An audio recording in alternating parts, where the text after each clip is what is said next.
2 years ago in December 2023, Moscow's nightlife scene was buzzing about one single event. It's the now famous Almost Naked party. It was hosted by Nastya Ivleva, one of Russia's biggest influencers. She was a TV presenter, a businesswoman, really a social media phenomenon, a real superstar here in Russia with millions of followers. She was actually a household name from young people to elderly people thanks to her travel TV show, which was everywhere for a few years actually. It was playing in the background quietly if you'd visit a friend's apartment or you'd go to a nail salon or a barber shop all across the country. It was literally everywhere. That meant so was her face.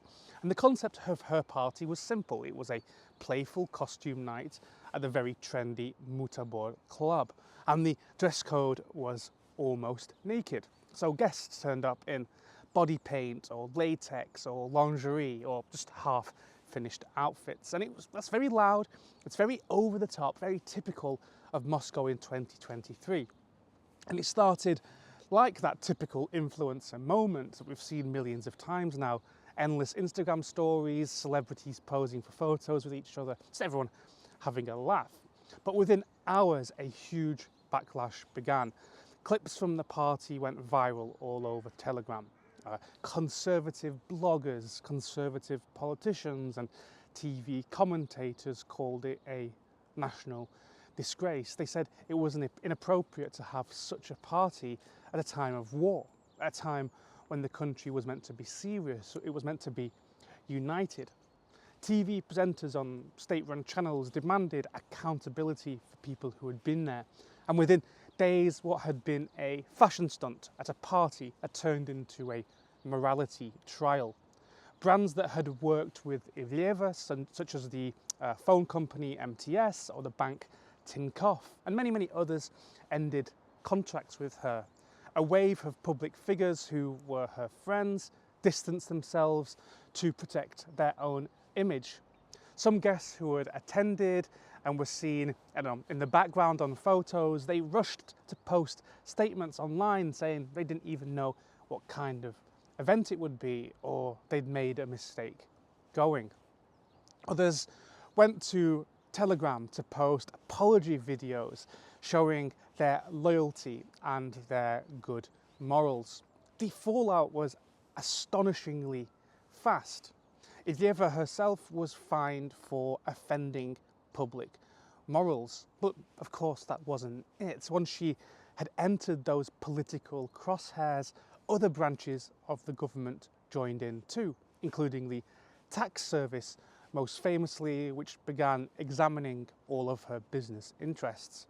She too recorded an apology video. It was a tearful apology saying that she just wanted to reflect on her mistakes, and she disappeared for a little bit.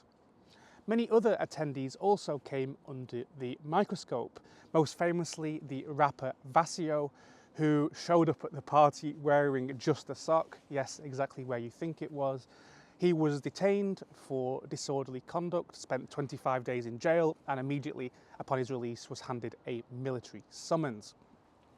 Pop veteran and household superstar Philip Kirkorov, who only appeared briefly at the party, was punished by being dropped from the New Year TV programming, which he's been on that program on New Year's Eve every year for decades. В жизни каждого человека бывают моменты, когда зашел не в ту дверь. And even the nightclub itself, Mutabor, became a symbol of the scandal. It was raided by the police and eventually management rebranded the club, changed its management structure, its ownership structure, and donated religious icons to a church in an act of public repentance. But it wasn't just controversy, this was a purge. Because within a few weeks, dozens of influencers went private on social media. Others who were absolutely terrified of being next posted videos online publicly declaring their loyalty to the state and promising to support moral values. And of course, they went through the history on social media, deleting anything which was remotely risque. And what about Ivleva, the host? Well, a year later, she was back. She visited Mariupol. She gave interviews about personal growth, and she was taking to Telegram to promote volunteer work.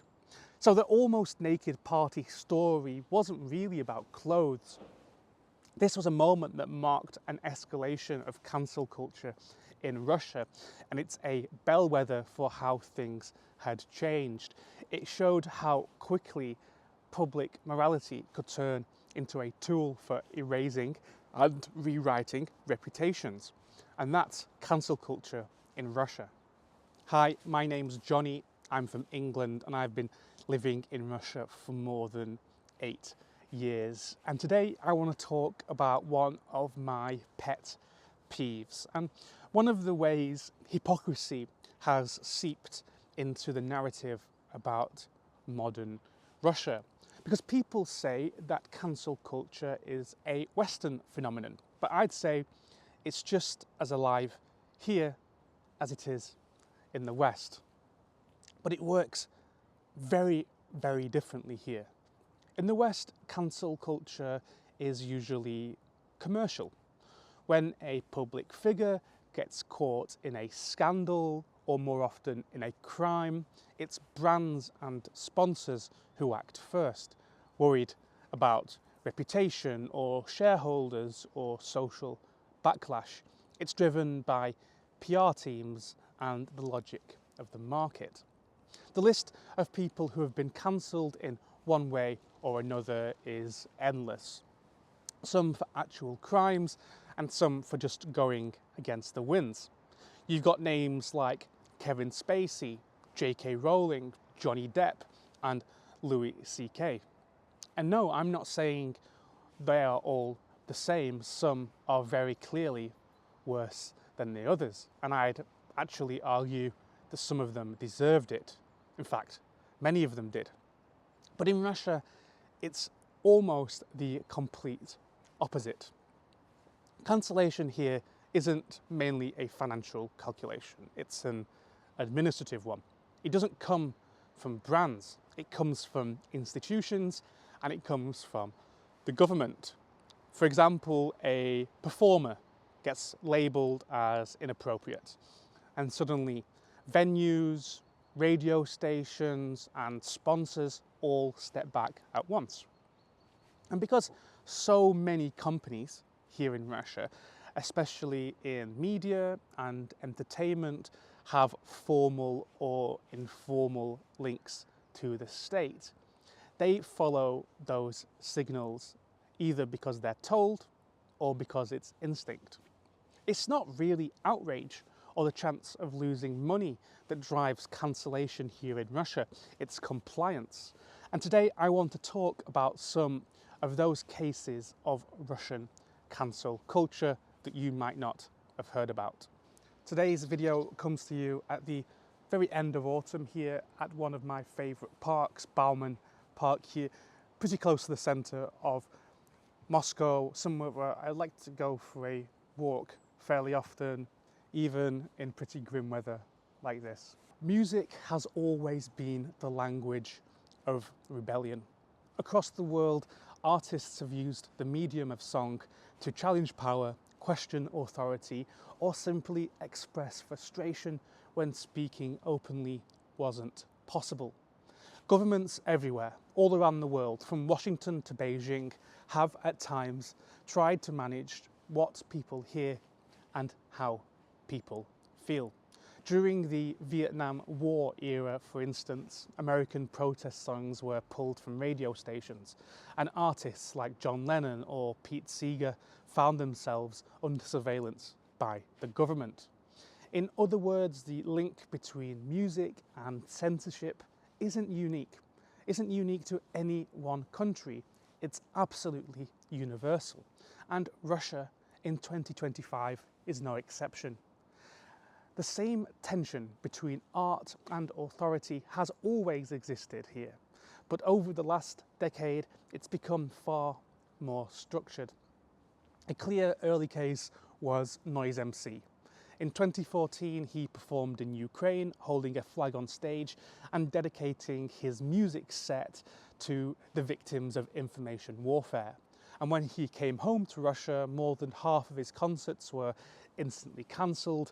Police began turning up at other concerts for drug inspections or bomb threats. He later told the BBC that his group was being watched and monitored everywhere. And this wasn't a one-off incident, it was a preview of how things would develop. Pop singer Monetочка, known for her clever and ironic lyrics about everyday life, later found her music removed from streaming platforms. Her concerts were cancelled without explanation. Zemfira, one of Russia's most influential rock artists, saw her videos and songs vanish from television and radio. Manizha, who represented Russia at the Eurovision Song Contest with a song about empowerment, was criticised by conservative voices and soon stopped appearing on major broadcasts. Even icons, absolute icons like Andrei Makarevich and Boris Grebenshchikov, who helped define Russian rock itself, found their songs dropped from radio rotations. Not through a public scandal, but their music just disappeared. At the same time, a new kind of artist began to dominate. One whose image and ones whose message were aligned more neatly with official values.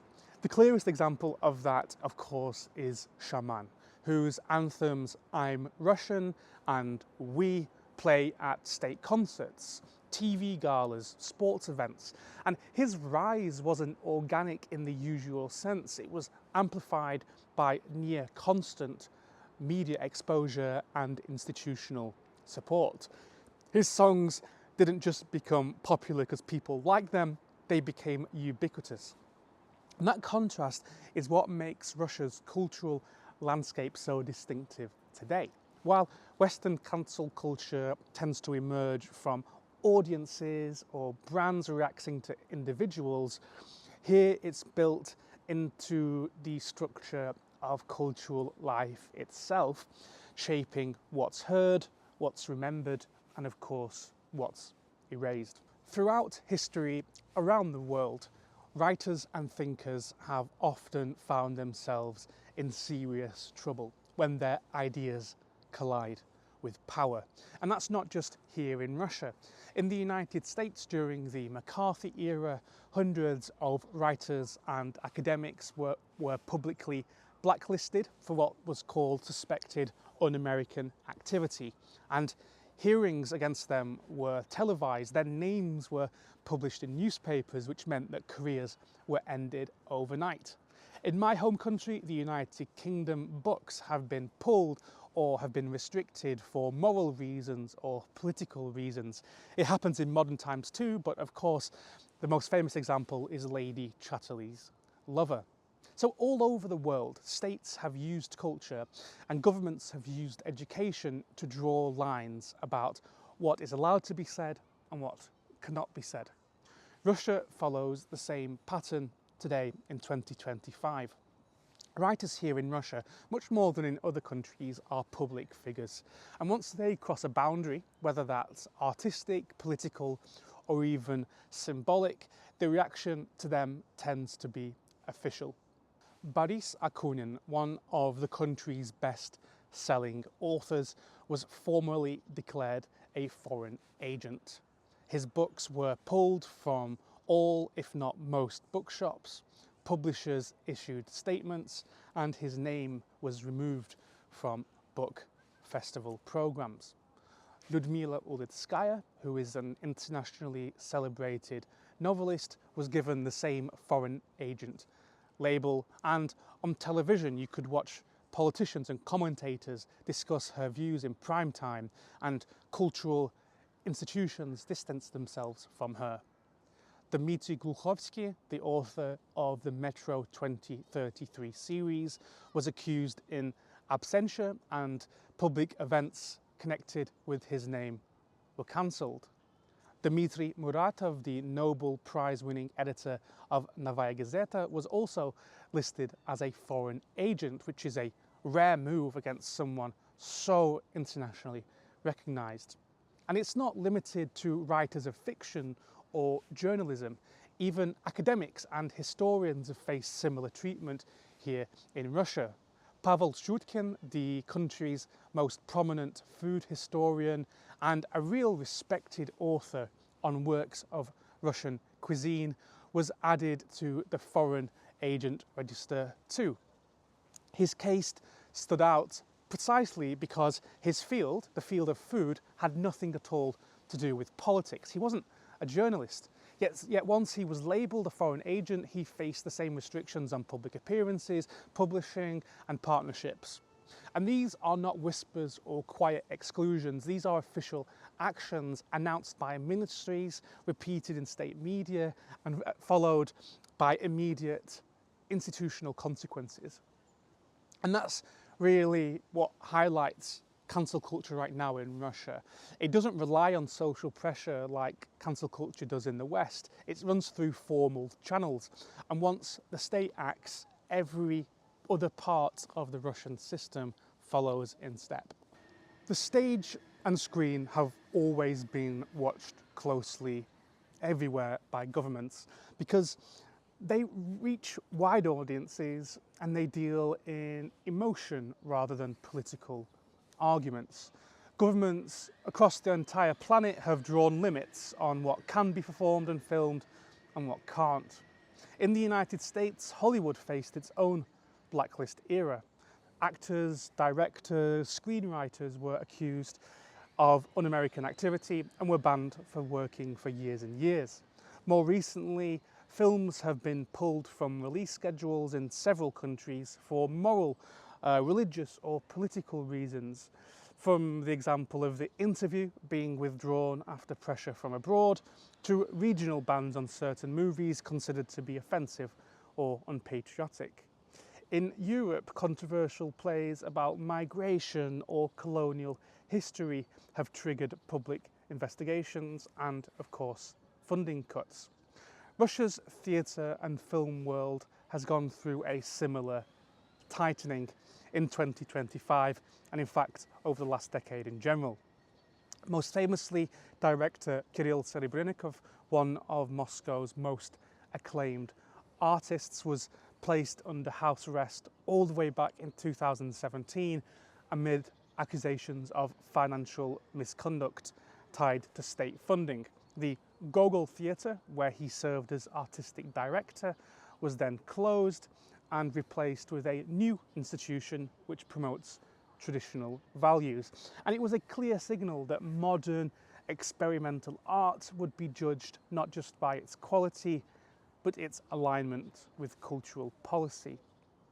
Playwright Mikhail Donenkov, known for contemporary dramas that have been staged all across Russia and Europe, was declared a foreign agent, and his plays were removed from repertoires in multiple cities throughout Russia, often accompanied by public statements from theatres explaining the decision.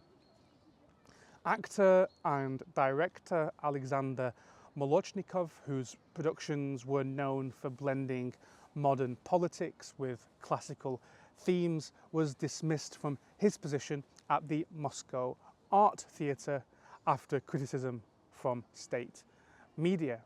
And Chulpan Khamatova, one of the country's most recognisable actresses and a long-time charity organiser, came under heavy public pressure after expressing views that clashed with the dominant narrative.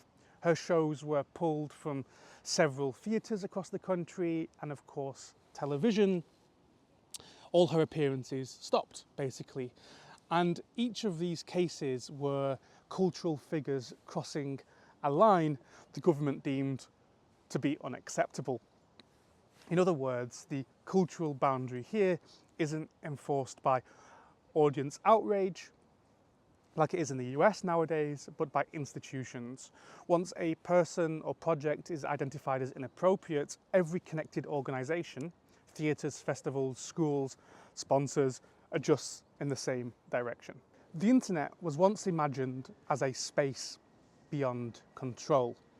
Global, free, unfiltered. In reality, every government and every major platform has tried to shape it.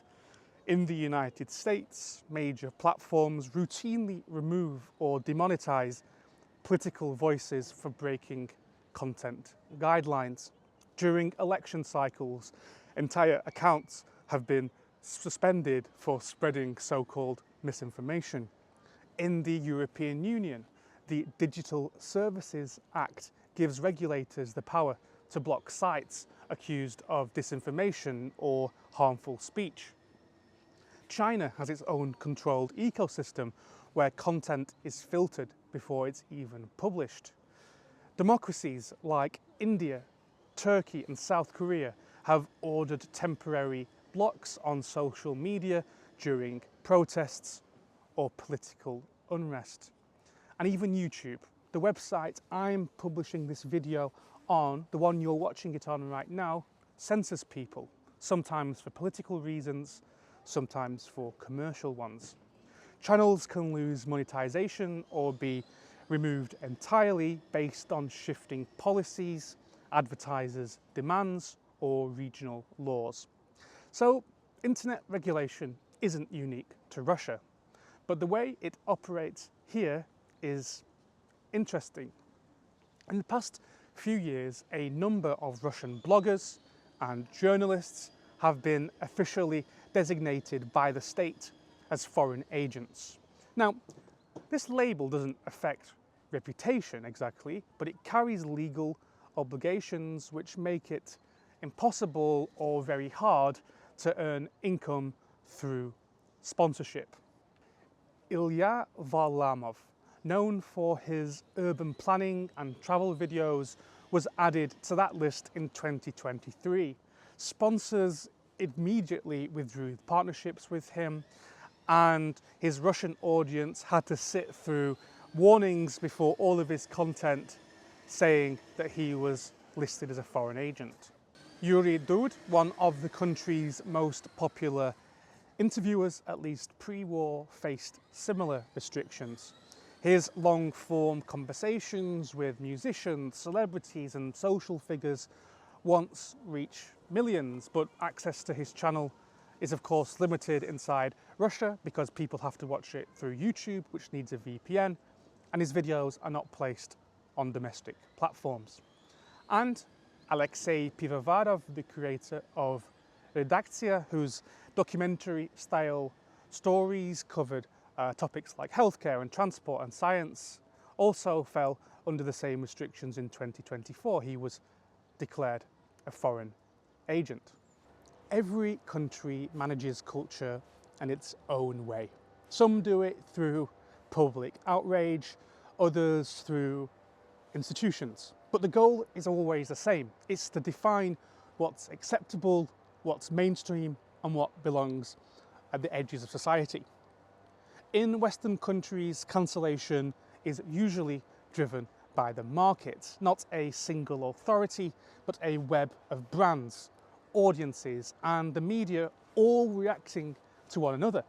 So when a public figure says or does something unpopular or illegal, companies step back to protect their image, and social pressure, normally through social media, amplifies it online. It's unpredictable, emotional, and often inconsistent, a mixture of outrage, PR, and reputation management.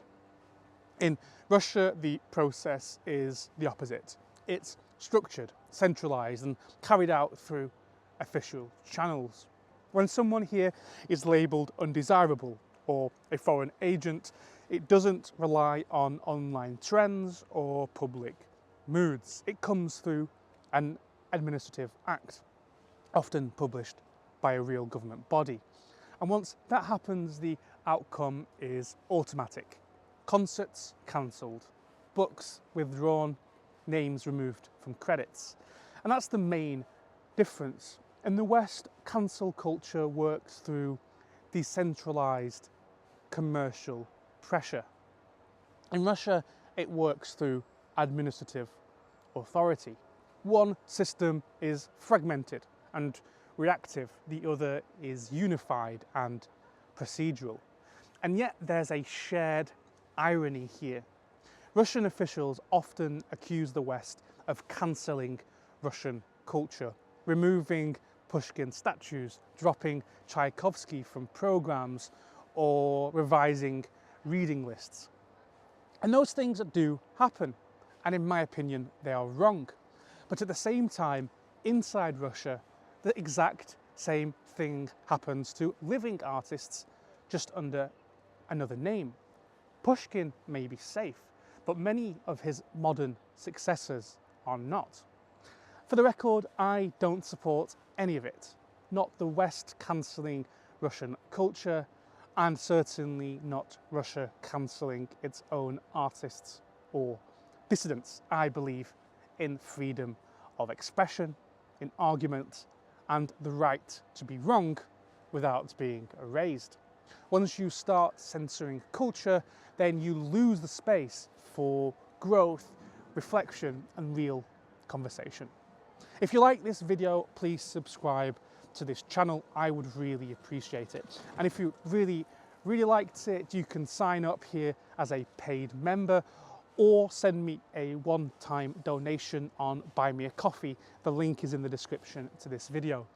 And if you're Russian, you could subscribe to me on Boosty or send me money to my card. Thank you very much and goodbye.